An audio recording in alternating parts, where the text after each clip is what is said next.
position. So sometimes they're gonna turn and you're gonna be forced to take the back, or you might just love the mount just because it's such a great back exposure opportunity. Whatever the case, you're gonna need this motion in your game. This is called a chair sit.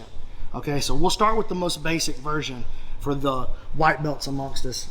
We're just here controlling someone, okay? Just, hey, you know, some kind of new person underneath us and they don't know what to do. And so we're just kind of floating on them, giving them a little bit of chance to work, all right? He's gonna turn, and as he turns, I'm going to now plant my knee behind his shoulder, not behind his head, that's too far, but behind his shoulder. And then my other foot's gonna come up just like this, okay? Now the seatbelt goes in and I go chest to his back and ear to ear. And I give him a little push like I'm gonna flatten him to his belly. When he feels that and pushes back, then I sit to my hip and I sit him up.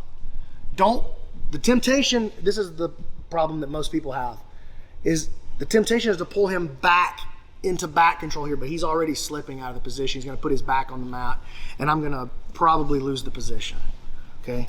So don't fall to the temptation to get in here ear to ear and pull him backwards. Rather, when he pushes back into you, sit him up, just like this. And during that sit, I want you to practice looking for the choke during the motion, swiping down at the hand and going all the way to the back of the shoulder. And if you can lock the body triangle, then you should rehearse that as well.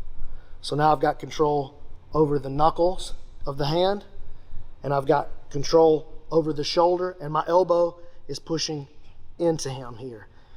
My head is under his head. I don't want his head to be on the mat. Go put your head on the mat there. I don't want to be here. I can recover this. I can drag him back across and get underneath. But if I want to have any success finishing the choke, I need my head under his head, making sure that he's not to the mat. Okay, so basic chair sit.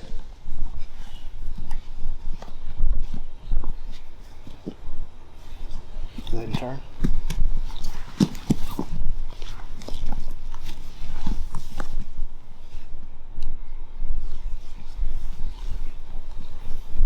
Put your head there this time. And roll in the same direction.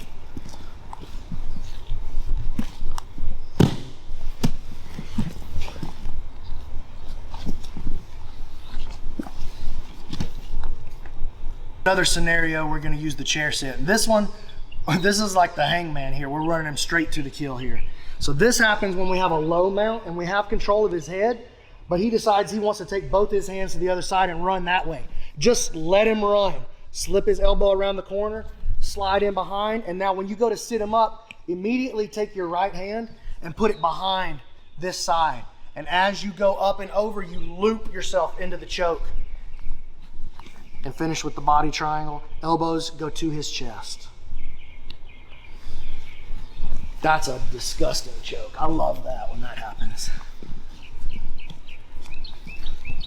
So it's obviously a mistake on his part. But I mean, he made mistakes already. He's mounted, you know.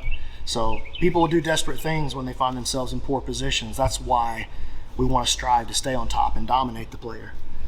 So I'm gonna do the second variation there. But if this hand goes under and he tries to go across, yeah, right through there. That's it, that's my spot. Boom, behind the head and loop it up during the transition. Didn't even get a chance to put my grip together all the way. All right, here he goes. He already tapped. I didn't get to sauce him. It's really good. It works. It's obviously a mistake on his part. But I mean, he made mistakes already. He's mounted, you know. So people will do desperate things when they find themselves in poor positions. That's why we want to strive to stay on top and dominate the player.